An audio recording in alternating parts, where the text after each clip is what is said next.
खैबर पख्तूनख्वा की तरह पंजाब सिंध से कारकुनान की बड़ी तादाद तहरीक इंसाफ के एहतजाज में शामिल क्यों ना हुई। मज़ीद तफसीलात जानते हैं, हमारे साथ मौजूद हैं ज़ेड मलिक साहब जो कि इस वक्त वहाँ ग्राउंड में मौजूद हैं। आइए इनसे बात करते हैं। ज़ेड मलिक साहब जी, तफसीलात से आगाह कीजिएगा।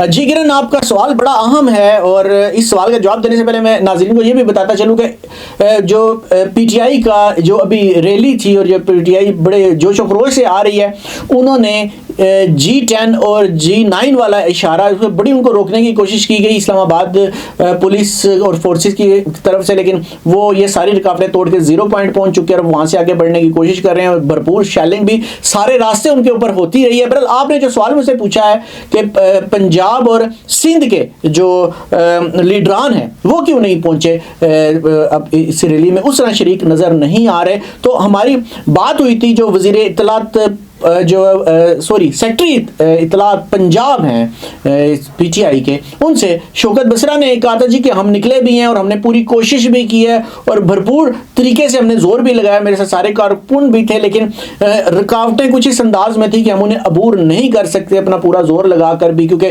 पूरा पंजाब बिल्कुल सील कर दिया गया। हमने दूसरे रास्तों से भी निकलने की कोशिश की है लेकिन हमें नहीं निकलने दिया गया, लेकिन बहरहाल हम फिर भी अपनी कोशिश में। इसी तरह हलीम आदिल शेख और समेत जो सिंध के जो लीडरान थे पीटीआई के, उन्होंने भी जो है काफिले लेकर आने थे, लेकिन वो भी ये कह रहे हैं कि हमने पूरी कोशिश की है, भरपूर जद्दोजहद करने की कोशिश की है, लेकिन हमें नहीं आगे आने दिया गया और हम अब इंडिविजुअली अकेले अकेले करके जो है वो हम जाने की कोशिश करें। आप आरिफ अलवी साहब को देखें, आरिफ अलवी साहब को सिंध से जो है उनको भी काफिला लेकर आना चाहिए था, वो कराची में बड़े लीडर है पीटीआई के, लेकिन वो केपीके में आए और केपीके में शामिल होकर उन्होंने इस रैली का हिस्सा बनना। इसी तरह हम ये भी देख रहे हैं कि केपीके से जो रैली आई है उसमें पंजाब और सिंध या दीगर इलाकों के लोग जो हैं वो उसमें शामिल होकर आ रहे हैं, अलग से वो नहीं आए। उसकी वजह वो सारे यही कह रहे हैं कि पूरा सील कर दिया गया था, रास्ते सारे बंद कर दिए थे, हमारे लिए बड़ा मुश्किल था और हमने फिर आखिर में यह फैसला किया था एक जगह इकट्ठे होकर हम रैली में जाएं, एक ताकत बनकर, तभी